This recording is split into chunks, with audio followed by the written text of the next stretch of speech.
It's Friday, December 15th, 2023, and I'm Dave Sobel. 3 things to know today. Partner profitability in the cloud era, VARs and MSPs versus system integrators. How new FCC and SEC cybersecurity rules affect businesses, including the 2024 National Defense Authorization Act, and implementing AI responsibly, key strategies for business. This is the Business of Tech. A new sponsor to the podcast, and I'm excited to have them. Skycake has been a global MSP-focused business for more than 10 years. Their products automate and simplify your cloud operations. Whenever you migrate, manage, or protect your Microsoft 365 users, Skycake is there for you with powerful automation to reduce your workload.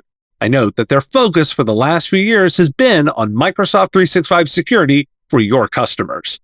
Check them out now to get ahead on security with intelligent customer protection to get approximately $30 more in MRR from every user you have under your Microsoft 365 MSP. Visit skycake.com/MSP radio to learn more.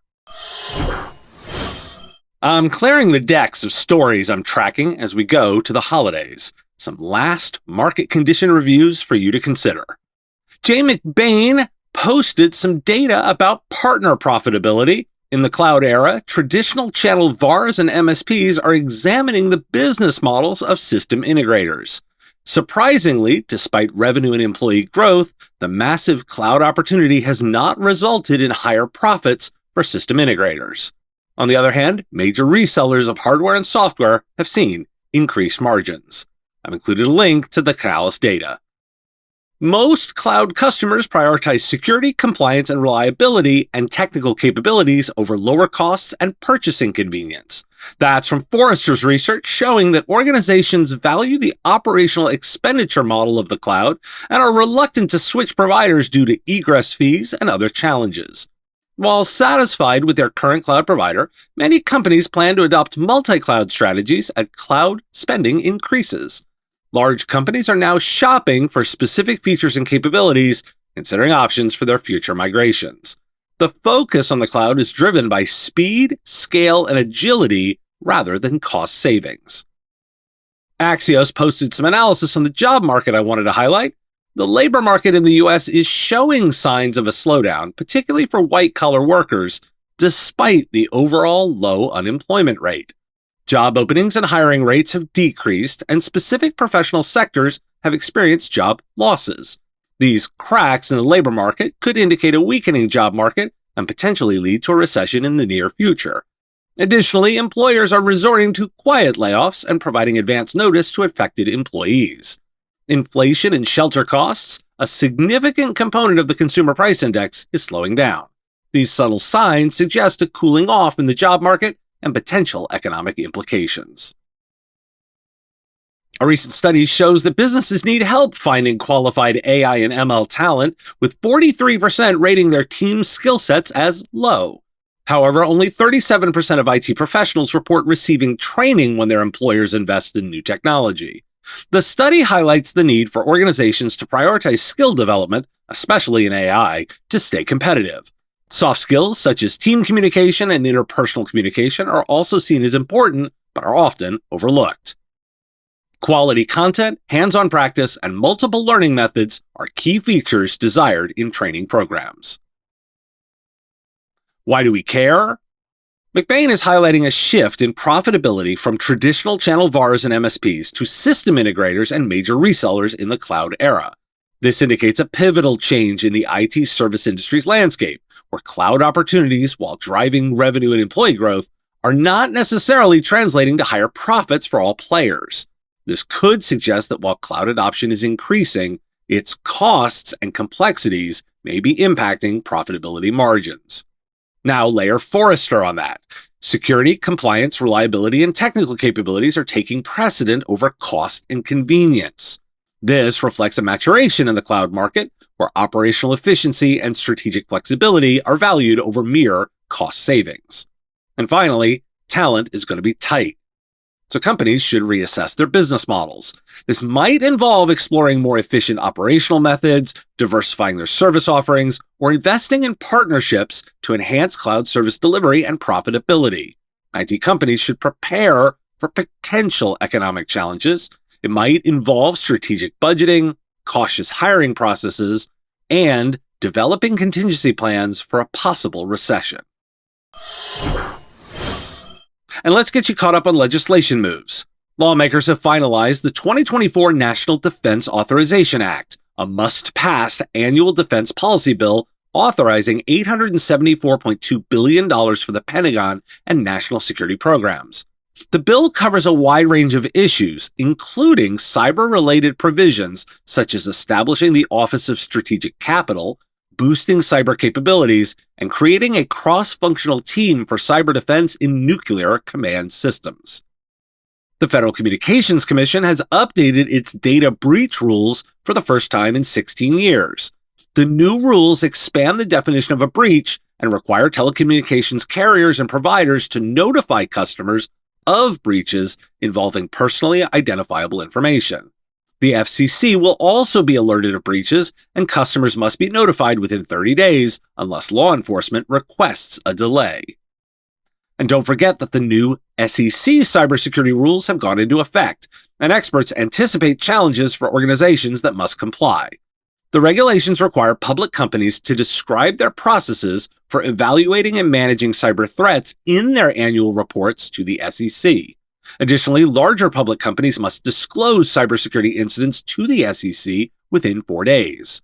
Determining the materiality of incidents and assembling a committee to make decisions are key challenges for companies. The Department of Justice has also released guidelines on temporary exemptions for disclosing major cyber incidents that could harm national security. And Apple has announced it will no longer provide law enforcement with users' push notification data without a valid judge's order. Previously, this information could be obtained with a subpoena, but now a court order or search warrant approved by a judge is required. This is an update to a story I previously covered. Why do we care? You've got some homework here. If relevant, review and update your data breach policies, ensuring compliance with the new FCC rules. This includes implementing systems for rapid breach detection, customer notification, and timely reporting to the FCC or the SEC.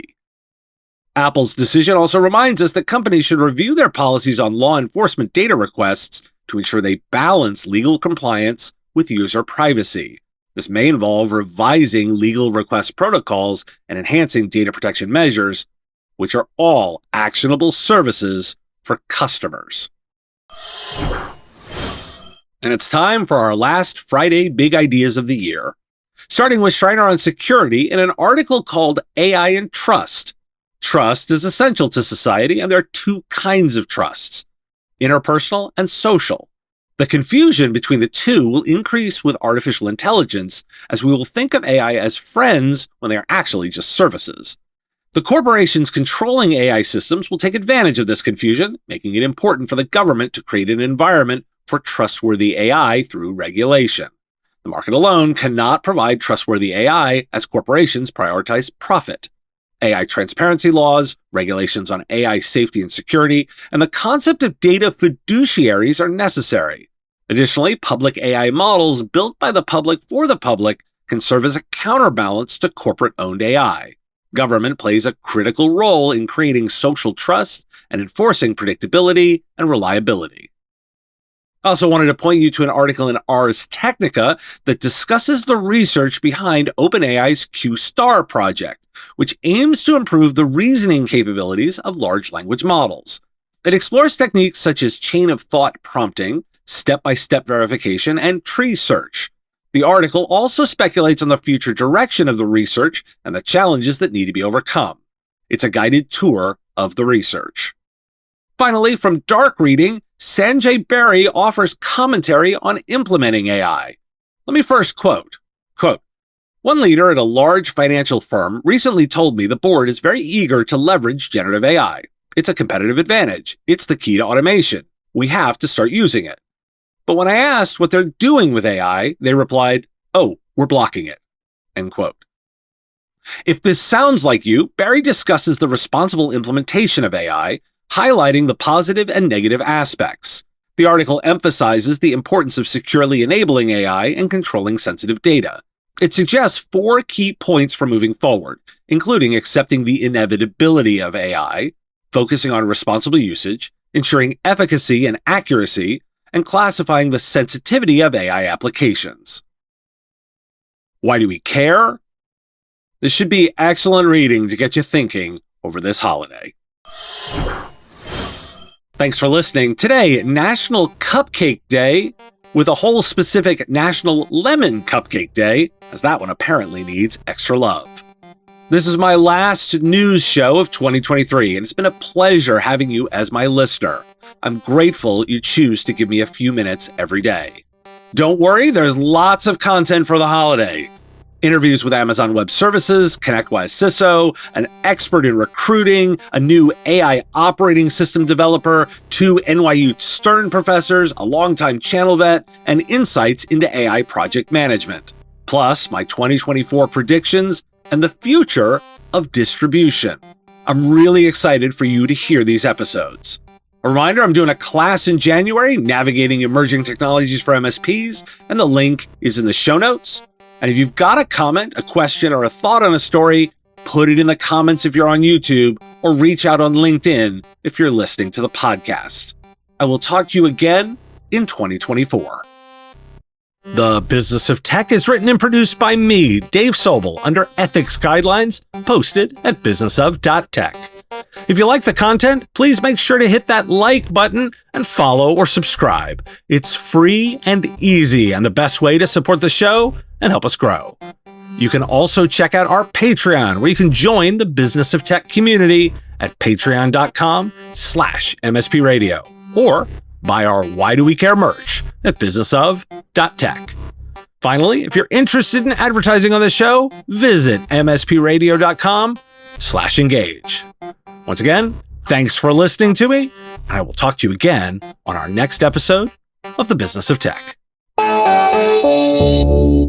Part of the MSP Radio Network.